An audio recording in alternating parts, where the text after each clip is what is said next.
आपका your stocks में मैं हूं आपके साथ पूजा त्रिपाठी और मुंबई स्टूडियो से प्रशांत भी मौजूद है और आप देख रहे हैं ईटी नाउ स्वदेश। और इस शो में हम आपके सवालों को शामिल करेंगे और अगर आपके कुछ सवाल है तो आप हमसे पूछ सकते हैं। सबसे पहले सवाल पूछने का तरीका आपको बता देते हैं। अगर आप हमसे जुड़ना चाहते हैं तो हम सोशल मीडिया हैंडल पर भी मौजूद हैं। फेसबुक, इंस्टाग्राम और ट्विटर, ये हमारे सोशल मीडिया हैंडल हैं। उसके जरिए आप अपने सवाल पूछिए।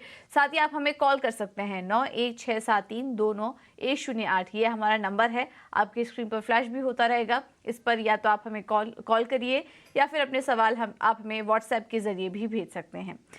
तो चलिए, ये है सवाल पूछने का तरीका और कुछ ही देर में हम एक्सपर्ट्स को भी शामिल करेंगे जो कि आपके सवालों का जवाब देंगे और आपको कई सारे स्टॉक्स पर रणनीति भी सुझाएंगे। लेकिन उसके पहले बाजार पर एक नज़र डाल लेते हैं। और आज हम देख रहे हैं कि बाजार की शुरुआत तो काफ़ी अच्छी हुई थी, लेकिन उसके बाद ऊपरी स्तरों से दबाव देखने को मिल रहा है। इस वक्त लाल निशान में आ चुका है निफ्टी और 19,700 तक टच किया था यहाँ पर निफ्टी ने, लेकिन अब वहाँ से करीब करीब 80 अंक निफ्टी टूट चुका है। तो इस वक्त यहाँ पर दबाव बनता हुआ दिखाई दे रहा है। और अगर निफ्टी में हम गिरने वाले शेयरों की बात करें तो सबसे ज़्यादा दबाव आज बना रहा है आईटीसी का स्टॉक, 3% नीचे है। यहाँ पर डीमर्जर की खबर शेयर धारकों को कुछ खास पसंद नहीं आई, जिसकी वजह से हम वीकनेस यहाँ पर देख रहे हैं और अब स्टॉक अपने दिन के निचले स्तर पर कारोबार कर रहा है। वहीं Asian Paints, SBI Life, Tech Mahindra जैसे स्टॉक्स भी आज कमजोरी के साथ ही कारोबार कर रहे हैं। एलएनटी में भी आज दबाव है, लेकिन एलएनटी पर आप नजर रखिए, आज कंपनी की बैठक भी होगी जिसमें कि बायबैक को लेकर कुछ घोषणा हो सकती है। लेकिन मजबूत है आज metal space, JSW steel, UltraTech, Hindalco, यहाँ पर अच्छी तेजी है। इसके अलावा चुनिंदा ऑटो स्टॉक्स भी आज मजबूत हैं। आयशर, टाटा मोटर्स जैसे स्टॉक्स भी अच्छी मजबूती के साथ कारोबार कर रहे हैं। यहाँ पर चीन में एक राहत पैकेज की बात की जा रही है, स्टिमुलस की बात की जा रही है, जिसके चलते आज हम देख रहे हैं कि मेटल शेयरों में शानदार तेजी देखने को मिल रही है। लेकिन ओवरऑल मार्केट टोन देखें तो वो पॉजिटिव है, क्योंकि एडवांस डिक्लाइन रेशियो अगर हम देखेंगे तो ज़्यादातर जो स्टॉक्स हैं वो हरे निशान में कारोबार कर रहे हैं। 840 शेयरों के सामने करीब करीब 1200 शेयर्स ऐसे हैं जो कि हरे निशान में। तो मिड कैप शेयरों में एक्शन काफ़ी नज़र आ रहा है और उसके पीछे की वजह ये भी है कि एक के बाद एक जो नतीजे आ रहे हैं, इस बार का अर्निंग सीजन बोला जा रहा है कि अनुमान से बेहतर नतीजे आ रहे हैं, स्पेशली मिड कैप कंपनियों के। तो उस वजह से हम देख रहे हैं कि बाजार को कहीं ना कहीं सपोर्ट है उन कंपनियों से। तो ओवरऑल टोन पॉजिटिव, लेकिन जो फ्रंटलाइन इंडाइसेस हैं वहां पर हम देख रहे हैं कि दबाव है। चलिए, अब एक्सपर्ट को भी शामिल कर लेते हैं और आपके सवालों का जवाब देने के लिए हमारे साथ दोनों ही खास मेहमान मौजूद हैं। प्रॉफिट मार्क सिक्योरिटी से अविनाश गोरशकर और अरिहंत कैपिटल से रत्नेश गोयल हमारे साथ जुड़ चुके हैं। हम दोनों का ही बहुत बहुत स्वागत है शो पर। रत्नेश, सबसे पहले आपसे आपके पास आना चाहेंगे। ये हफ्ता हम लगातार बात कर रहे हैं कि काफ़ी इंपॉर्टेंट रहने वाला है भारतीय बाज़ारों के लिए। हमारे अपने फैक्टर्स तो हैं ही, साथ ही बड़े ग्लोबल इवेंट्स भी आगे लाइनअप हैं। तो ऐसे में क्या इंडाइसेस में को ट्रेड करने की सलाह आप देंगे या फिर अवॉइड करना चाहिए, और क्या इंपॉर्टेंट लेवल्स आप वॉच कर रहे हैं इस वक्त आप? गुड मॉर्निंग पूजा, गुड मॉर्निंग एवरीवन, सभी दर्शकों को नमस्कार। डेफिनेटली इंडाइसेस में थोड़ा सा भी ऐसा लग रहा है कि थोड़ा सा कंसोलिडेशन हमको देखने को मिल रहा है, पर मैं व्यू अभी भी ओवरऑल पॉजिटिव है। थोड़ा सा अगर बाजार थोड़ा सा हल्का होता तो काफी अच्छा मुझे ऐसा लगेगा कि वापिस से एक नई तेजी के लिए तैयार होगा। जो इम्पोर्टेंट लेवल रहेंगे वो 19,600 से 19,550 ये काफी महत्वपूर्ण सपोर्ट लेवल रहेंगे, क्योंकि ऑक्सीजन चेन डेटा में भी देखेंगे तब वो एक काफी अच्छी जो फूड राइटर 19,500 के आसपास में वो भी इंडिकेट कर रहा है कि 19,500 के नीचे नहीं जाना चाहिए बाजार को। तो मुझे ऐसा लगता है कि एक बार वहां पे कहीं पे आता है तो एक अच्छी बाइंग अपॉर्चुनिटी मिल सकती है। तो बाय ऑन डिप्स की रणनीति बिल्कुल रहेगी इंडाइसेस में। और वहीं अगर बैंक निफ्टी देखे तो मुझे ऐसा लगता है कि बैंक निफ्टी में थोड़ा सा कंसोलिडेशन जल्दी हमको देखने को मिलता है, तो बैंक निफ्टी वापस थोड़ी सी लीड करेगी। तो बैंक निफ्टी कहीं पे भी अगर 45,700 के आसपास में आती है तो एक अच्छी बाइंग अपॉर्चुनिटी रहेगी।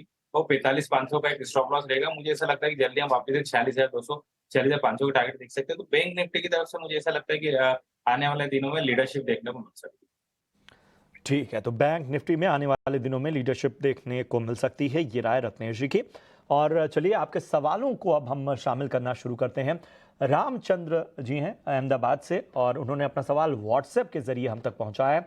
और इनका सवाल है, इन्फोसिस के 75 शेयर इनके पास हैं, 1475 के लेवल पर इन्होंने लिया हुआ है और फिलहाल इनके भाव से नीचे और नुकसान इस वक्त होता हुआ आईटी काउंटर्स लगातार प्रेशर में भी नज़र आए हैं।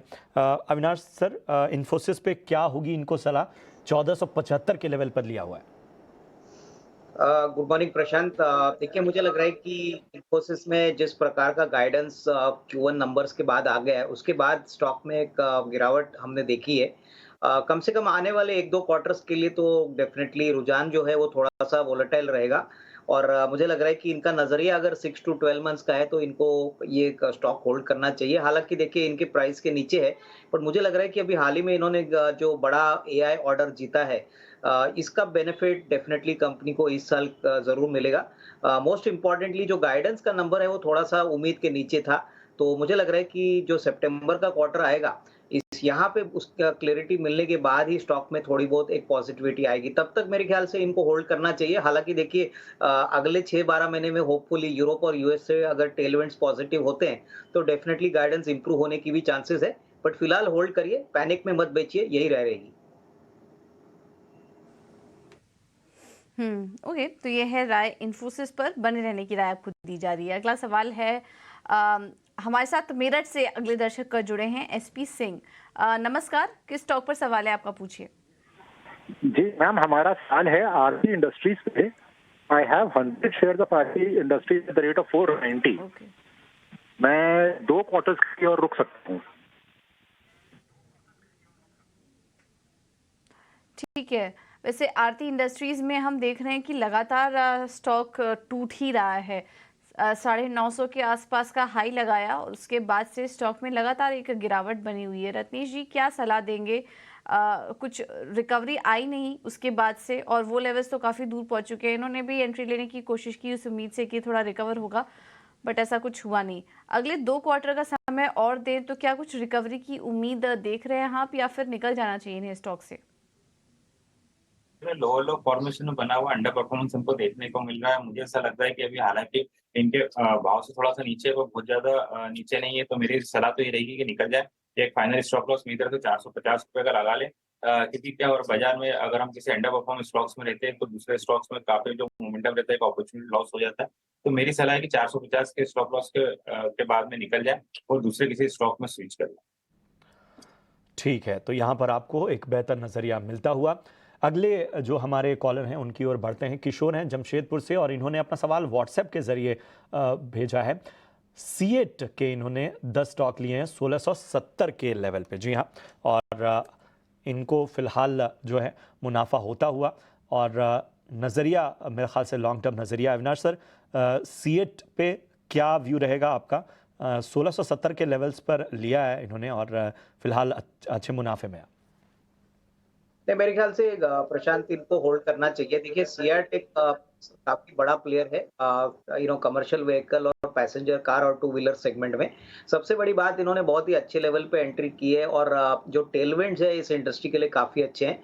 एक तो रबर के प्राइसेस ऊपरी लेवल से काफी घटे हैं, प्लस मैं समझता हूँ कि जिस प्रकार का वॉल्यूम ग्रोथ कमर्शियल व्हीकल और पैसेंजर कार सेक्टर रिकॉर्ड कर रहा है, दोनों सेगमेंट्स में डबल डिजिट ग्रोथ देखने की पॉसिबिलिटी ये साल FY24 दोनों पैसेंजर कार और कमर्शियल व्हीकल्स के लिए काफी अच्छा रहेगा।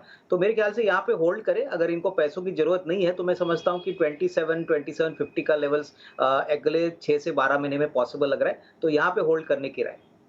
ठीक है, तो अगले 6 से 12 महीने में 2700 के ऊपर के लेवल्स आपको देखने को मिलेंगे, इसलिए यहाँ पर बने रहने की ही आपको सलाह मिलती हुई। चलिए हमारे खास सेगमेंट का, जहां हम हर रोज की तरह आपको बताते हैं कि ऑप्शन के जरिए कमाई के मौके कहाँ नजर आ रहे हैं। और चलिए वक्त है ऑप्शन के चैंपियंस जानने का।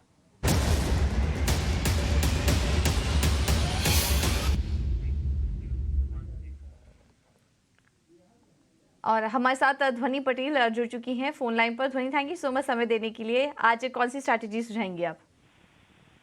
Good morning. आज मेरी तरफ से जो स्टॉक ऑप्शन यहाँ पे रहेगा वो एमसीएक्स का रहेगा। एमसीएक्स का स्टॉक अगर हम देख रहे हैं तो ऑलरेडी एक अपवर्ड ट्रेजेक्टरी बनाए हुए है। इंट्राडे में भी यहाँ पे एक अपमूव यहाँ पे विटनेस करने को मिल रहा है, तो कॉल ऑप्शन के जरिए हम इसको ट्रेड करेंगे। 1660 का जो कॉल ऑप्शन है यहाँ पर अभी 28 से 30 रुपए के करीब इसकी करंट मार्केट प्राइस चल रही है, उसको करंट लेवल से बाय करना है। आपका जो टारगेट रहेगा वो 52 का रहेगा और स्टॉप लॉस जो है वो यहाँ पे आपको 15 का मेंटेन करके चलना है।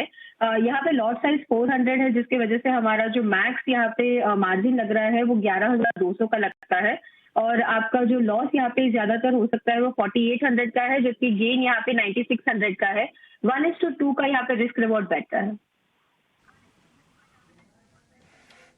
ओके, ठीक है। तो एमसीएक्स में रणनीति आपको दे दी गई है और लक्ष्य और टारगेट भी आपके सामने हैं और ये रिस्क डिस्क्लोजर एफएनओ में ट्रेड करते समय सतर्क ज़रूर रहिए, ये डिस्क्लेमर सेबी की तरफ से। और यहाँ पर अगर एमसीएक्स में आपको रणनीति अपनानी है तो 52 रुपये का लक्ष्य, स्टॉप लॉस होगा 15 रुपये का। चलिए अब आगे बढ़ते हैं। ये तो हुई ऑप्शन रणनीति, लेकिन अब आपके सवालों को शामिल करेंगे। लखनऊ से हमारे साथ अगले दर्शक जुड़ चुके हैं, राजेश जी। राजेश जी नमस्कार, किस स्टॉक पर सवाल है आपका, पूछिए। नमस्कार पूजा मैम। देखिए, मैंने एक शेयर लिया था कैप्टन पाइप करके 2022 में। अविनाश जी से मैंने कभी सवाल पूछा था इसके ऊपर, तो उन्होंने इसमें राय दी थी निवेश करने की। तब मैंने 9 रुपए पे इसमें निवेश किया था। एडजस्टमेंट के बाद में एक बोनस और स्प्लिट भी आया और आज ये 23 रुपए पहुंच गया, तो मैंने बहुत अच्छा पैसा बनाया। तो उनको मेरी तरफ से थैंक यू बोलिए कभी वो आपको मिले तो।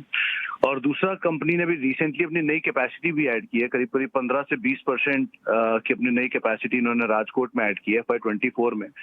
तो अब मेरा सवाल यही है कि क्योंकि ये नई कैपेसिटीज अभी भी ऐड कर रहे हैं, पीवीसी पाइप भी प्राइसेस भी बढ़ रहे हैं, तो क्या अभी भी मैं बना रहा हूँ, अच्छा पैसा बन रहा है, या थोड़ा पैसा लेकर निकल जाऊं, आगे होल्ड कर सकता हूँ? कंपनी ने अब तक पैसा अच्छा बना के दिया है, क्या आगे भी रहेगा ऐसा? अगर अविनाश जी हो तो उनसे पूछ लीजिए, वरना आप राय दिलवा दीजिए इसके ऊपर। चलिए, आप लकी हैं, अविनाश जी आज हमारे साथ मौजूद हैं और अच्छी बात है, काफ़ी प्रॉपर रिसर्च के साथ आपने चुनाव किया है। हालांकि कंपनी छोटी है, मार्केट कैप भी इसका छोटा ही है, लेकिन आपकी जो एंट्री प्राइस थी वो अच्छी थी। और अविनाश जी आपसे जानना चाहेंगे, आपकी सलाह पर इन्होंने यहाँ पर एंट्री की थी, अच्छा पैसा भी कमा रहे, अच्छे मुनाफे में भी हैं, लेकिन अब क्या करें? कैप्टन पाइप में मुनाफा तो अच्छा खासा हो चुका है, बट प्रॉब्लम ये है इस कंपनी के साथ कि लिक्विडिटी ज़्यादा नहीं है, मार्केट कैप भी बहुत छोटा है। तो अभी जो भी मुनाफा हो रहा है लेकर निकल जाने की सलाह देंगे या बने रह सकते हैं स्टॉक में? पूजा, मुझे लग रहा है कि देखिए इनकी एंट्री प्राइस बहुत ही अच्छे लेवल पे इन्होंने की है, काफ़ी अच्छा मुनाफा भी कमाया है। मेरे ख्याल से यहाँ पे एटलीस्ट थोड़ा बहुत मुनाफा ये वसूल कर ले, अपना कैपिटल रिकवर कर ले और तो बैलेंस क्वांटिटी ये होल्ड करे, क्योंकि जैसे इन्होंने कहा कि एक्सपांशन अभी एडिशनल कैपेसिटी हो रही है पीवीसी पाइप्स की, तो इसका बेनिफिट आपको FY24 के सेकंड हाफ में देखने को मिलेगा। रही बात पीवीसी का, जो मेन रॉ मटेरियल है वो भी थोड़ा सा अभी सॉफ्ट हो रहा है, तो रॉ मटेरियल प्रेशर जो पहले था वो भी थोड़ा सा कम हो रहा है। तो डेफिनेटली एग्री रिलेटेड जो भी एप्लीकेशंस है वहाँ पे पीवीसी पाइप्स काफ़ी इंक्रीजिंगली यूज होते हैं, तो यहाँ पे होल्ड करने की राय। लेकिन हाँ, एटलीस्ट कम से कम 50% अपनी क्वांटिटी जो है वो बेच दे, थोड़ा सा प्रॉफिट मुनाफा वसूल कर ले और बैलेंस क्वांटिटी होल्ड करे, यही राय रहेगी। ठीक है, तो बेहतर राय अविनाश जी की एक बार फिर से आपको, और पहले उनकी राय पे आपने ज़बरदस्त मुनाफा कमाया, उसके लिए बहुत बहुत बधाई आपको। चलिए बढ़ते हैं आगे, अगले कॉलर की ओर बढ़ते हैं। प्रवीण हैं और प्रवीण हमारे साथ जुड़े हैं उत्तर प्रदेश से। Praveen good morning. उत्तर प्रदेश के किस शहर से हैं आप, पहले ये बताएं और पूछें अपना सवाल। मैं सर बरेली उत्तर प्रदेश से बोल रहा हूँ। जी पूछें अपना सवाल। मैं बजाज फाइनेंस से पूछना चाहता हूँ। मैंने बजाज फाइनेंस 4850 के रेट पे ले रखे हैं। ठीक है, कोई नजरिया आपका इस पे, कब तक होल्ड कर सकते हैं? सर मेरे पास लॉन्ग टर्म का नजरिया है। ठीक है, लॉन्ग टर्म का नजरिया है और फिलहाल अच्छे खासे मुनाफे में इस वक्त प्रवीण जी बजाज फाइनेंस में। चलिए रत्नेश जी आपके पास आना चाहेंगे, बताएं क्या होगी इनको सलाह। इनका नजरिया लॉन्ग टर्म का, उनकी बाइंग प्राइस भी काफी अच्छी है, तो मैं अभी इनको सलाह दूंगा कि अभी भी ये बने रहे इसके अंदर। बजाज फाइनेंस में अभी भी ओवरऑल चार्ट काफी अच्छा स्ट्रॉन्ग बना हुआ है, कंटिन्यू हाई फॉर्मेशन में। अभी रिसेंटली में हमको इसमें रनअवे गैप फॉर्मेशन भी देखने को मिला था, वो गैप को भी ऑलमोस्ट टच कर दिया है, तो मुझे ऐसा लगता है वापस अब इसमें नई तेजी थोड़ी सी आ सकती है। हालांकि अपने ऑल टाइम हाई के आसपास आ गई, इसलिए थोड़ा सा कंसोलिडेशन मोड में, पर अभी भी बने रहने की सलाह रहेगी। तो स्टॉप लॉस लगा ले यहाँ पे 7200 रुपये का। मुझे ऐसा लगता है एक बार पहला टारगेट जो बनेगा वो 7900 का, उसके बाद फिर हमको 8400 तक के लेवल देखने को मिल सकता है। 7100 के स्टॉप लॉस से ही बने रहे। ओके, तो स्टॉप लॉस के साथ बने रहने की राय आपको दी जा रही है। शानदार मुनाफा हो रहा है आपको, प्राइस वाइज एक्शन काफ़ी अच्छा दिखा है और अभी भी आप स्टॉप लॉस के साथ बने रह सकते हैं, कोई दिक्कत नहीं है बजाज फाइनेंस में। चलिए अब एक और खबर का रुख करते हैं और आज फोकस में है आईटीसी का स्टॉक। निफ्टी का टॉप लूज़र है, स्टॉक में 3% की गिरावट है। और वजह यह है कि जो डिमर्जर से जुड़ी इसकी खबर आ रही है, जो कंपनी ने घोषणा की है, उसके बाद हम देख रहे हैं कि स्टॉक में दबाव है। इस पर और जानकारी देने के लिए और कंपनी पर क्या असर पड़ सकता है आने वाले समय में, इसकी पूरी डिटेल्स लेकर हमारे साथ विनी जुड़ चुकी हैं। विनी, बताइए। बिल्कुल, तो हम जो बात कर रहे हैं कि आईटीसी के डीमर्जर की बात कर रहे हैं, यस, हमने आपको 20 जुलाई का बताया था और अपने न्यूज़ ब्रेक कंफर्म हो चुकी है कि आईटीसी डीमर्ज करने वाला है अपना होटल बिजनेस, यहाँ पे वैल्यू क्रिएशन क्रिएट करेगा। और आईटीसी ने जो बताया है कि वो होल्ड करेगा 40% ये डीमर्जर एंटिटी में और 60% बाकी जो होगा वो शेयर होल्डर्स के पास होगा। उसके अलावा बोर्ड अभी मिलने वाली है ये अप्रूवल के लिए 14 अगस्त को। अभी बोर्ड का इन प्रिंसिपल अप्रूवल आया, तो 14 अगस्त को ज़्यादा डिटेल्स आएगी इन टर्म्स ऑफ कौन से रेशियो में जा रहा है, कैसे ये हो रहा है, तो ये 14 अगस्त का ज़्यादा डिटेल भी आएगी। अभी एसओटीपी वैल्यूएशन के हिसाब से देखें तो आईटीसी का जो होटल बिजनेस है वो सिर्फ अकाउंट करता है around 4 to 5% of the total SOTP valuation of the current ITC business. तो वहाँ पे उनकी जो शेयर प्राइस वैल्यू होगी वो है अराउंड 25-30 रुपीज़ की शेयर प्राइस वैल्यू पे होगी आईटीसी की होटल बिजनेस। और भूलिए मत, आईटीसी की होटल बिजनेस लाइन में आती है सेकंड, पहले आईएचसीएल, उसके बाद सबसे बड़ी जो होटल सेकंड लार्जेस्ट है वो है आईटीसी। और उनकी इबिट मार्जिन्स भी, इबिटा मार्जिन्स जो देखें वो भी सिमिलर लेवल पे है आईएचसीएल के कंपेयर टू। नाउ और ज़्यादा जो एक्सक्लूसिव डिटेल्स हम आपके लिए लाए हैं आज की, आईटीसी अभी ये जो 40% सिर्फ आईटीसी ने बताया कि वो होल्ड करेगा सिर्फ 40% stake in the new demerged entity, जो नई होटल बिजनेस होगी वहाँ पे। तो ये क्या है कि आगे जाते हुए आईटीसी ये होटल बिजनेस को एक इंडिपेंडेंट एंटिटी बनाना चाहता है। वहाँ पे वो स्ट्रेटेजिक इन्वेस्टर्स लाएंगे ऑन बोर्ड, वो देखेंगे कि नए कुछ स्ट्रेटेजिक इन्वेस्टर्स आ सकते हैं होटल बिजनेस के लिए, तो ये सेपरेट एंटिटी बन जाएगी। और ये अपने आगे जाते हुए स्टेक की बात कर सकते हैं कि रिड्यूस कर सकते हैं स्टेक, और वो स्ट्रेटेजिक इन्वेस्टमेंट और स्ट्रेटेजिक पार्टनर्स ढूंढेंगे होटल बिजनेस के लिए अगर उन्हें एक राइट प्राइस मिल गया। तो ये ज़्यादा एक्सक्लूसिव डिटेल्स, जो नई डिटेल्स हम आपके लिए ला रहे हैं अकॉर्डिंग टू सोर्सेस। तो श्योरली आईटीसी एक इन्फॉर्मेशन है जहाँ पे हम लोग श्योरली फोकस करेंगे और ये स्टॉक पे श्योरली फोकस रहेगा। बिल्कुल, बहुत बहुत शुक्रिया विनी आपका ये सारी जानकारी देने के लिए। तो 14 अगस्त को बैठक होगी जिसमें कि डीमर्जर को लेकर फैसला किया जाएगा और डीमर्ज्ड एंटिटी में आईटीसी 40% हिस्सेदारी आईटीसी की होगी। तो ये कुछ खबर यहाँ पर निकल कर आ रही है आईटीसी से जुड़ी। आईटीसी पर अविनाश आपसे राय लेना चाहेंगे। स्टॉक में एक शानदार तेज़ी हमने देखी, लाइफ हाईज के लेवल देखे, अब ये जो खबर आ रही है इसे आप कैसे देख रहे हैं और क्या सलाह देंगे आईटीसी के शेयरधारकों को? नहीं, मुझे लग रहा है कि देखिए आईटीसी का होटल का जो वैल्यू अनलॉकिंग था वो बहुत समय से मार्केट एक्सपेक्ट कर रही है और फाइनली अभी ये फाइनली फ्रक्टिफाई हो रहा है। मोस्ट इम्पॉर्टेंट थिंग पूजा रहेगा कि क्या स्वैप रेशो रहेगा, क्योंकि अभी जो रिपोर्ट्स आ रहे हैं इसमें ये बताया जा रहा है कि आईटीसी इसमें 40% रिटेन करेगा, 60% पब्लिक शेयर होल्डर्स ओन करेंगे, तो रेशियो बहुत इंपॉर्टेंट रहेगा।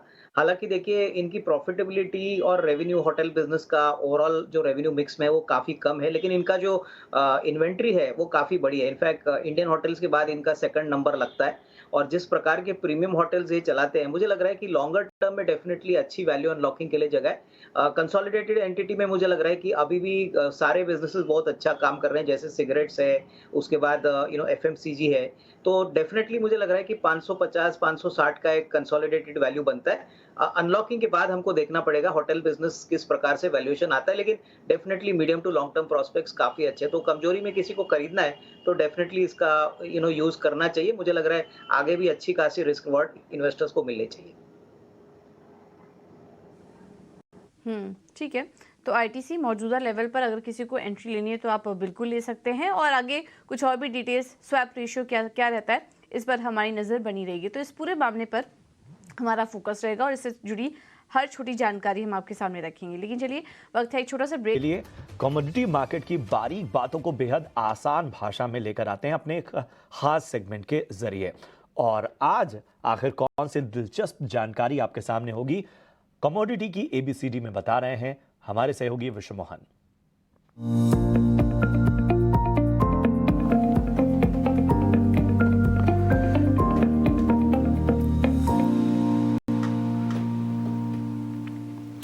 कमोडिटी की एबीसीडी में आज हम बात करने वाले हैं चावल की, क्योंकि चावल को लेकर चिंता लगातार कई खबरें भी आ रही। सबसे पहले उत्पादन के बारे में बता दूं तो दुनिया में चीन सबसे बड़ा उत्पादक है, उसके बाद भारत का नंबर आता है। भारत दूसरा सबसे बड़ा उत्पादक देश है चावल का। इसके अलावा राज्यों में अगर बात करें भारत में तो सबसे बड़ा उत्पादक पश्चिम बंगाल है, जहां पर सबसे ज़्यादा चावल का उत्पादन होता है। उसके अलावा यूपी दूसरे नंबर पर है, फिर पंजाब, फिर टॉप 10 में अगर बात करें तो बिहार, झारखंड जैसे राज्य भी आते हैं जो बड़े उत्पादक राज्य हैं। लेकिन इन राज्यों में खास करके बिहार, झारखंड, पश्चिम बंगाल और यूपी, यहाँ अब तक काफ़ी कम बारिश हुई है। और बिहार, झारखंड और पश्चिम बंगाल में तो सामान्य से काफ़ी कम यानी सूखे की स्थिति बनी हुई, इसलिए चावल उत्पादन को लेकर चिंता है। हालांकि सरकार के जो अब तक के एस्टिमेट्स है वो काफ़ी, उनको लग रहा है कि बम्पर उत्पादन होगा, रिकॉर्ड उत्पादन हो सकता है चावल का, लेकिन चिंता उनको भी है। तभी उन्होंने हाल ही में एक्सपोर्ट बैन गैर बासमती चावल का कर दिया था। जो सफ़ेद राइस होते हैं, व्हाइट राइस होता है, उसके एक्सपोर्ट को बैन कर दिया गया। अब एक्सपोर्ट की बात कर लेते हैं। ग्लोबल राइस के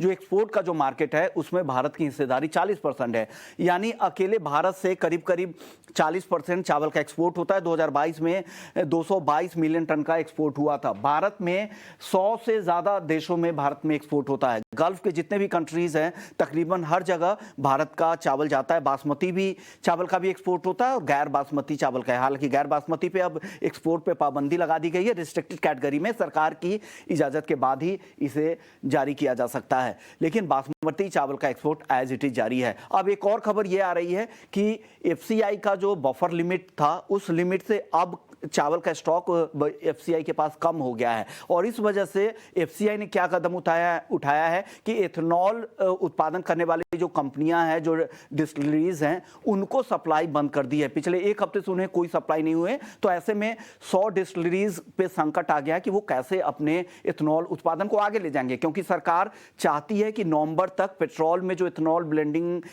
का जो टारगेट है वो 14% बढ़ाकर नवंबर तक पूरा किया जाए। ऐसे में होता क्या है, जब शुगर सीजन होता है तो शुगर के जरिए इथेनॉल बनाई जाती है, बाकी जो ऑफ सीजन शुगर के समय में चावल के जरिए बनाया जाता है। तो चावल की सप्लाई एफसीआई की तरफ से की जाती है, वो 20 रुपए प्रति किलो के हिसाब से सप्लाई करते हैं डिस्टिलरीज को, लेकिन वो सप्लाई बंद हो गई है। यानी चिंता सरकार को भी है और यही वजह है कि वो एक्सपोर्ट पर भी पाबंदी लगा रहे हैं और इथेनॉल उत्पादन पर भी पाबंदी लगा रहे हैं, क्योंकि देश में पहले खाने के लिए चावल की जरूरत यहां पर ज्यादा दिख रही है।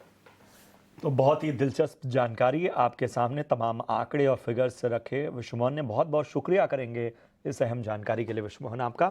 और चलिए एक बार फिर सवालों का जो सिलसिला है वो शुरू करते हैं। दिलखुश बाली हैं हमारे साथ इस वक्त और उनसे जुड़ते हैं। बहुत बहुत स्वागत आपका दिलखुश। बताएं आप कहाँ से हैं और आपका सवाल क्या है? सर मैं राजस्थान के पाली जिले के बाली तहसील से हूँ। मेरे पास LIC के शेयर है, 15 शेयर है, वो IPO में लगे थे। अभी क्या करूँ, 1.5-2 साल हो गए हैं। इसको होल्ड करके रखूँ कि इसको निकालूं कि एग्जिट करूँ, कि समझ में नहीं आ रहा। मतलब मेरे को क्या फिर इसमें री इन्वेस्ट वापिस कोई नया परचेज और करूँ, इसमें ऐड करूँ, कैसे क्या करूँ? इसका वैसे LIC पे हम अक्सर चर्चा करते हैं, बहुत सारी क्वेरीज आते हैं जो लोग IPO के लेवल पर अभी फंसे हुए हैं। अविनाश जी, एक ज़रा बेहतर नज़रिया दीजिए, LIC में क्या करना चाहिए? खुद वो एकदम ऐसा लग रहा है कि चाह रहे हैं कि कोई क्लियर व्यू मिले उन्हें। नहीं, बिल्कुल। देखिए प्रशांत, IPO के बाद जो पब्लिक इशू के शेयर होल्डर्स है वो अभी भी माइनस में है।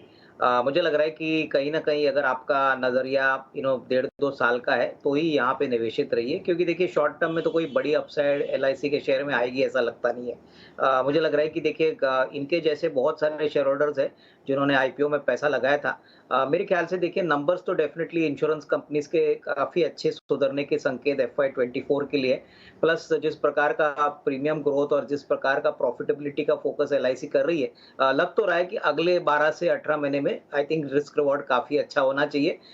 सबसे बड़ी दिक्कत यही है कि फ्लोटिंग स्टॉक सिर्फ 2% है, अभी भी 98% गवर्नमेंट ऑफ इंडिया के पास है, तो मेरे ख्याल से लिक्विडिटी का भी एक इशू है। बट यहाँ पे मैं इनको यही राय दूंगा कि लॉस में पोजीशन मत काटिए, थोड़ा इंतजार करिए। जहाँ यहाँ इतना इंतजार किया है तभी और 1 साल 1.5 साल अगर ये वेट करते हैं तो डेफिनेटली इनको थोड़ा सा मुनाफा बन के ये इस पोजीशन से निकल जा सकते हैं।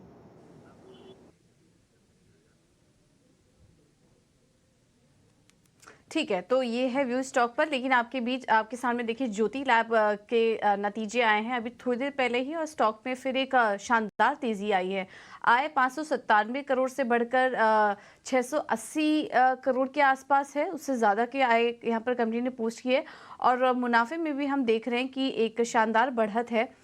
मार्जिन 10% से बढ़कर 17% का कंपनी ने पोस्ट किया है, और मुनाफा करीब करीब दोगुना हो चुका है। 48 करोड़ से बढ़कर जो मुनाफे का फिगर आ रहा है वो 96 करोड़ का आ रहा है। तो हर फ्रंट पर नतीजे काफ़ी स्ट्रॉन्ग नज़र आ रहे हैं। मार्जिन हो, आय हो, प्रॉफिटेबिलिटी के फ्रंट पर स्ट्रॉन्ग नंबर्स। स्टॉक है 6% ऊपर। इस पर एक बार राय ले लेते हैं रत्नेश जी। ज्योति लैब के स्टॉक जैसे ही नतीजे आए, एक स्पाइक आया स्टॉक में, अब ट्रेडर्स को क्या सलाह देंगे इन लेवल्स पर? अगर जिनके पास हैं वो क्या करें, और अगर किसी को फ्रेश एंट्री करनी हो वो क्या करे स्टॉक में?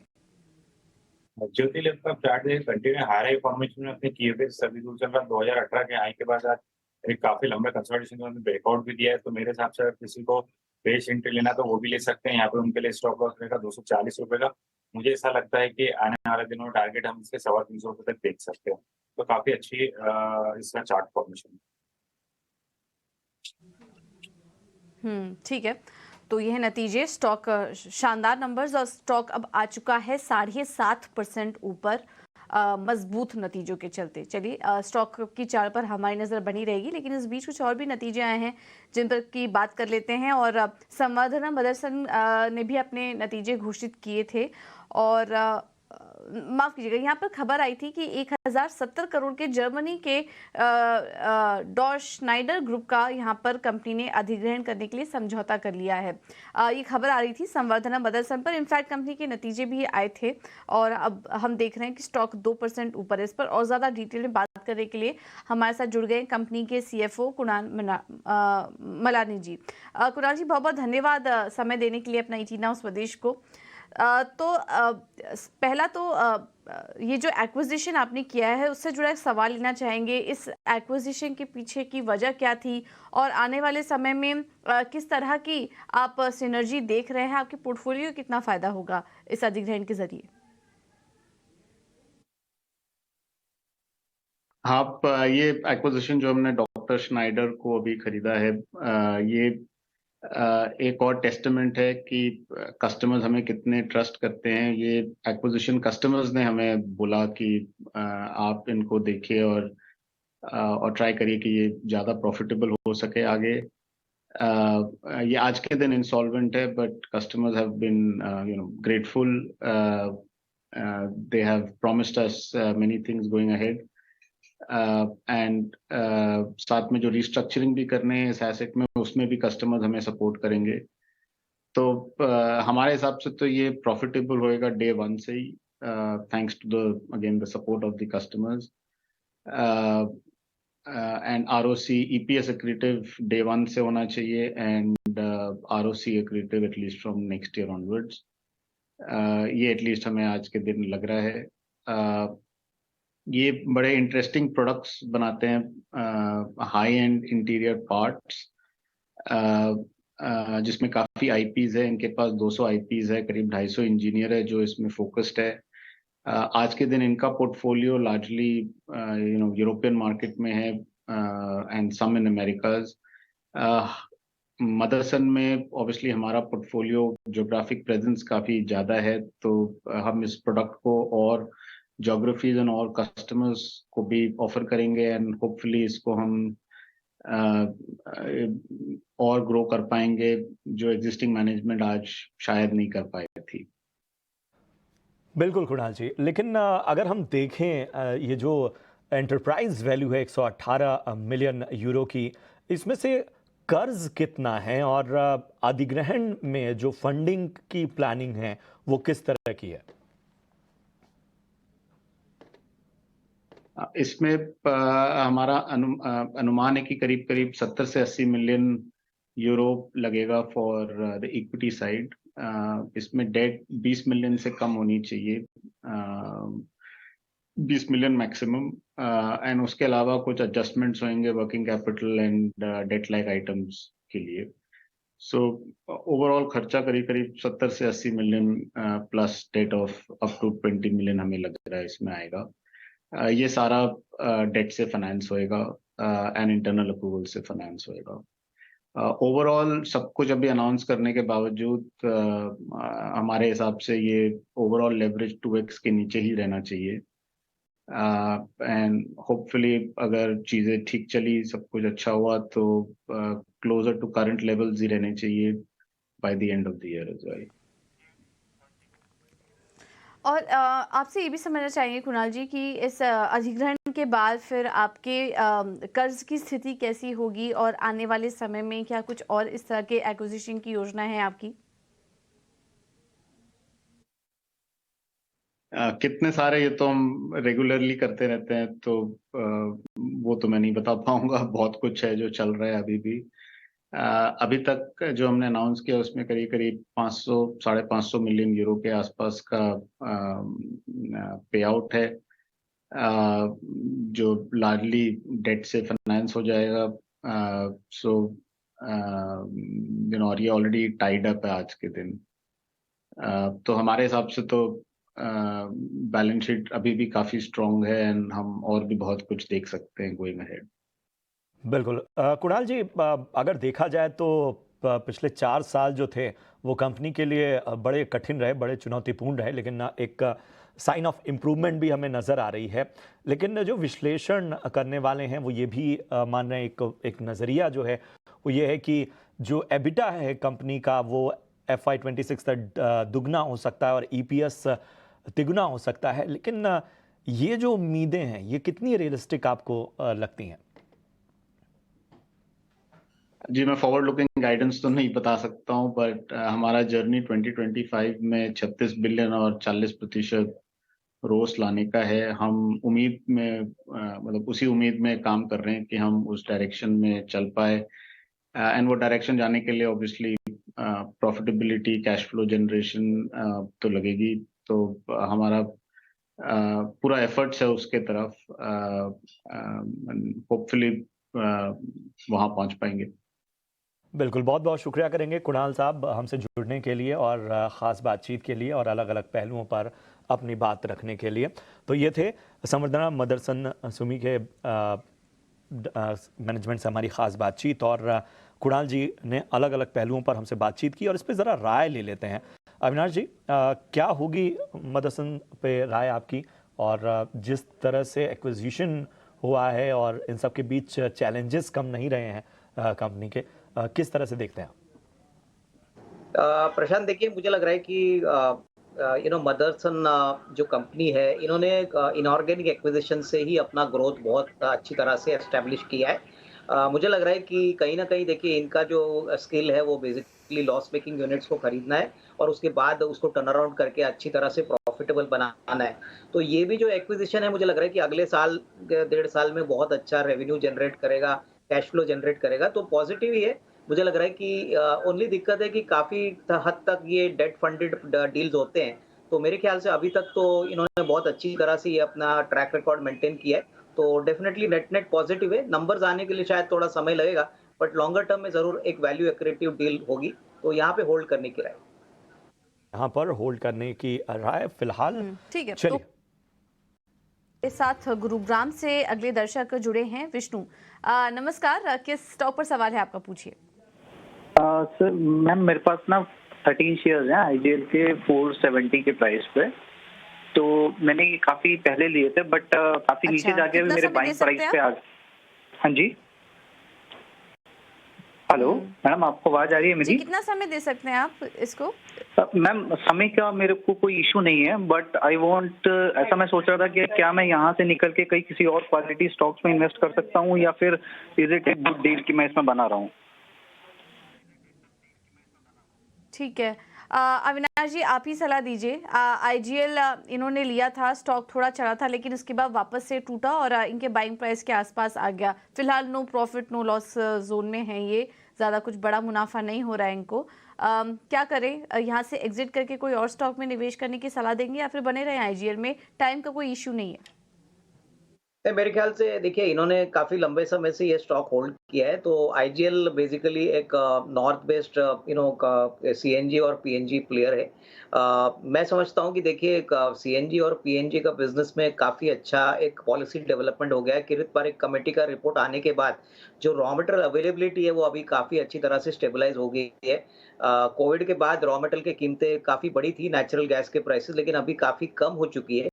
इनका वॉल्यूम ग्रोथ अगर हम देखें तो काफ़ी अच्छी तरह से इन्होंने मेंटेन किया है, both CNG as well as PNG के लिए। तो मेरे ख्याल से थोड़ा-सा समय अगर ये यहाँ पे निवेशित रहते हैं, तो मैं समझता हूँ कि अच्छा खासा रिस्क रिवॉर्ड मिलेगा। इन्होंने कंपनी अच्छी ढूँढी है।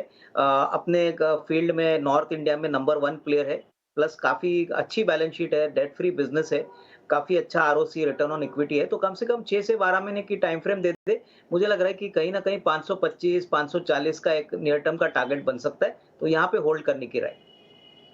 बिल्कुल, यहाँ होल्ड करने की आपको राय मिलती हुई, कंपनी बेहतर है, आगे बेहतर संकेत मिलते हुए। चलिए बढ़ते हैं आगे। एक और कॉलर हमारे साथ जुड़ रहे हैं, सोमनाथ हैं गुजरात से। सोमनाथ जी नमस्कार, पूछें अपना सवाल। नमस्कार, मेरा सवाल है एक तो एचएएल के बारे में, जो 960 के भाव में मैंने ले रखा है, उसको क्या करना चाहिए, और दूसरा रोजारी बायोटेक के बारे में जो 1168 पर मैंने ले रखा है। दूसरा स्टॉक आपने क्या बताया? के बारे में रोसारी बायोटेक। ठीक है। तो यहाँ पर सबसे पहले एचएएल पर राय ले लेते हैं। रत्नेश जी, क्या करना चाहिए एचएएल में? अच्छे भाव की खरीदी है और इनके ऐसा लगता है कि काफी लंबे लॉन्ग टर्म के इन्वेस्टर है। तो मुझे ऐसा लगता है अभी भी इनको बने रहना चाहिए, कहीं से भी अभी चार्ट में किसी भी तरह की वीकनेस नहीं है। अगर ये चाहे तो थोड़ा सा मुनाफा यहाँ पे 25% मान ले, बाकी का ये स्टॉप लॉस में इनको लगाने की सलाह दूंगा। 3500 रुपए के स्टॉप लॉस से बने रहे, मुझे ऐसा लगता है अभी भी चाल बाकी है इसके अंदर, कहीं ना कहीं हम इसमें 4300 से 4500 तक के टारगेट दे सकते हैं, तो एचएएल में बिल्कुल बने रहे। एक और इनका सवाल है रोजारी बायोटेक में, और इसमें भी राय इनको जाननी है। रोजारी बायोटेक में आप देखें काफी ज्यादा अंडर परफॉर्मेंस देखने को मिला, कंटिन्यू लोअर लो फॉर्मेशन पे, पर अभी ऐसा लगता है कहीं ना कहीं थोड़ा सा बेस बनता हुआ दिख रहा है, एक फॉलिंग वेज पैटर्न भी बनते हुए दिख रहा है। तो इनको अभी भी अब इसमें सलाह रहेगी थोड़ा सा इसमें बिल्कुल बने रहे, इसमें स्टॉप लॉस लगा ले अपना 800 रुपए का। मुझे ऐसा लगता है एक बार कहीं भी ये 900 रुपए के ऊपर निकल जाता है, तेजी देखने को मिलेगी 1100 रुपए तक की, तो 800 रुपए के स्टॉप लॉस से बने। ठीक है, तो ये है व्यू रोजारी बायोटेक पर। अगला सवाल ले लेते हैं, और हमारे साथ गुजरात से ही अगले दर्शक जुड़े हैं। आज गुजरात से काफ़ी सारे लोग हमें संपर्क कर रहे हैं। शैलेश जी ने कॉल किया है हमें। शैलेश जी नमस्कार, किस टॉप पर सवाल है आपका? नमस्कार मैम, मैं शैलेश जोशी बात कर रहा हूँ गुजरात से। जी मैम, मेरे पास मान एल्यूमिनियम के 1125 शेयर है 322 रुपए के भाव से। तो ये स्टॉक स्प्लिट और ये बोनस की वजह से मैंने लेके रखे, 1 महीना हो गया, 1-1.5 महीना जैसा। तो जानना है मेरे को ये क्या है, मेरे को सही तरह से लिया है मैंने, फायदा होगा ना इसमें? ठीक है, चलिए आपको क्योंकि आपने क्वांटिटी अच्छी ले रखी है और अच्छे लेवल पर आपने एंट्री ली थी, इस वजह से आपको यहाँ पर मुनाफा काफ़ी शानदार हो रहा है। लेकिन एक बार सजेशन ले लेते हैं अविनाश जी से। अविनाश जी, मान एल्यूमिनियम की कंपनी कैसी लग रही है आपको? मैं पूजा आई थिंक काफ़ी अच्छी है मेरे ख्याल से। देखिए मान एल्यूमिनियम ये बेसिकली एक डीमर्ज्ड एंटिटी है, और जब से लिस्टेड हुई है मेरे ख्याल से फाइनेंशियल नंबर्स भी बहुत अच्छे हैं, कंपनी की ऑर्डर बुक भी काफ़ी अच्छी है, और मोस्ट इम्पॉर्टेंटली अभी मेटल के प्राइसेस थोड़े से सॉफ्ट चल रहे हैं, तो इनके लिए जो रॉ मेटेरियल का प्रेशर है वो भी थोड़ा कम है। हमारा मानना है कि जिस प्रकार का यूसेज एल्यूमिनियम का का बिल्डिंग प्रोडक्ट्स में होता है, दूसरे एप्लीकेशंस होते हैं, तो इसमें कोई डाउट नहीं कि लॉन्ग टर्म प्रोस्पेक्ट्स कंपनी के काफ़ी अच्छे हैं। इन्होंने काफ़ी अच्छे लेवल पे एंट्री की है। मेरे ख्याल से अगर ये और एक 6 से 12 महीने की अवधि के लिए वेट करते हैं, तो मेरे ख्याल से 425, 430 का एक मीडियम टर्म टारगेट भी पॉसिबल लग रहा है, तो यहाँ पे होल्ड करने की राय। होल्ड करने की सलाह, और 425, 430 तक के लक्ष्य आने वाले वक्त में लॉन्ग टर्म नजरिए से आपको हासिल हो सकते हैं। चलिए अगले दर्शक की ओर बढ़ते हैं। रॉबिन दास हैं नोएडा से, और व्हाट्सएप के जरिए इन्होंने अपना सवाल हम तक पहुंचाया है। आईटीडी सीमेंटेशन के इन्होंने 67 स्टॉक्स ले रखे हैं, 107 के लेवल पर इन्होंने लिया है, फिलहाल मुनाफे में है, नजरिया आगे का चाहते हैं। रत्नेश जी बताएं आईटीडी में क्या करना चाहिए? आईटीडी देखेंगे, इन्होंने काफी अच्छे एक भाव से ले रखा, अच्छा मुनाफा भी इनको हो रहा है मेरे हिसाब से, कंटिन्यू हायरिंग फॉर्मेशन में है। अभी भी चार्ट पे किसी कमजोरी थी। 100 मैं सलाह दूंगा इनको कि 165 रुपए का एक स्टॉप लॉस लगा लें। ऊपर में कहीं भी 220 225 तक के टारगेट हमको आने वाले दिनों में दिख जाएंगे, तो 165 रुपए के स्टॉप लॉस सही बने रहे।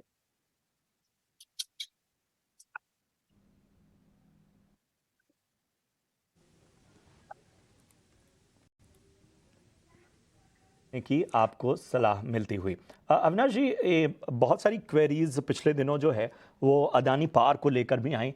कोई नज़रिया आपका बन रहा है आगे के लिए? आज हम देख रहे हैं कि एक मूव नज़र भी आया है स्टॉक में।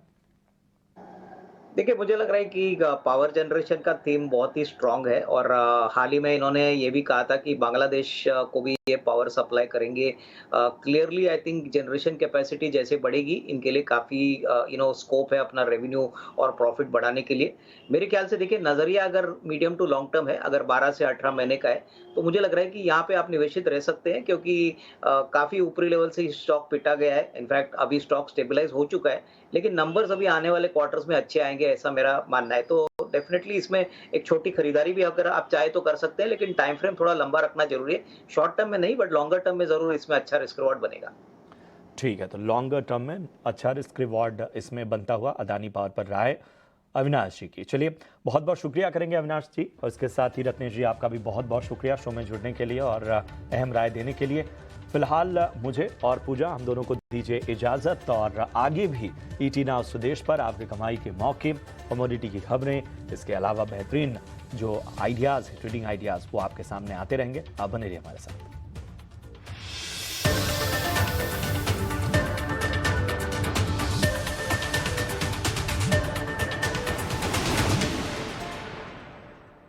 बाजार की